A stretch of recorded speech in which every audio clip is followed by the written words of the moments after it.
রাতে নিস্তব্ধতা ভেঙে ইরানের আকাশে উড়ল প্রতিশোধের মিসাইল।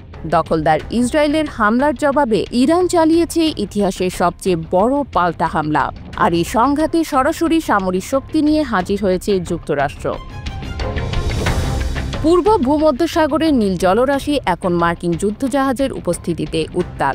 ইউএসএস সুলিভান্স ও ইউএসএস আর্লি বার্নি নামের 2 ডেস্ট্রয়ার জাহাজ মোতায়েন করেছে পেন্টাগন।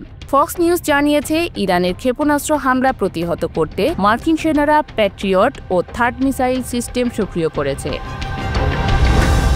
শুক্রবার রাতে দখলদার ইসরায়েলে মোট 3 ধাপে শতাধিক ব্যালিস্টিক মিসাইল হামলা চালায় ইরান, যার কিছু যুক্তরাষ্ট্রের সেনারা ইসরায়েলে পৌঁছানোর আগেই ভূপাতিত করেছে বলে জানিয়েছেন দেশটির একটি সূত্র।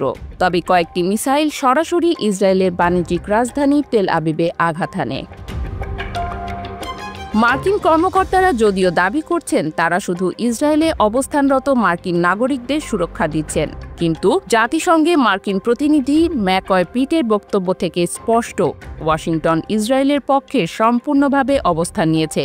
তিনি সতর্ক করেছেন, ইরান যদি মার্কিন সৈন্যদের লক্ষ্য করে তাহলে ভয়াবহ পরিণতি ভোগ করতে হবে। যুক্তরাষ্ট্রের এই সিদ্ধান্তকে আঞ্চলিক মিত্রতার নতুন মাত্রা বলে মনে করছেন বিশ্লেষকরা। তারা সতর্ক করেছেন, মার্কিন সম্পৃক্ততা এই সংঘাতকে যে কোনো মুহূর্তে ভয়াবহ যুদ্ধে রূপ নিতে পারে।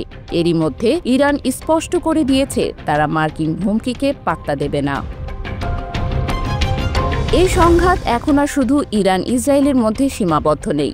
মার্কিন যুক্তরাষ্ট্রের সরাসরি সম্পৃক্ততা এটিকে একটি আন্তর্জাতিক সংকটে পরিণত করেছে।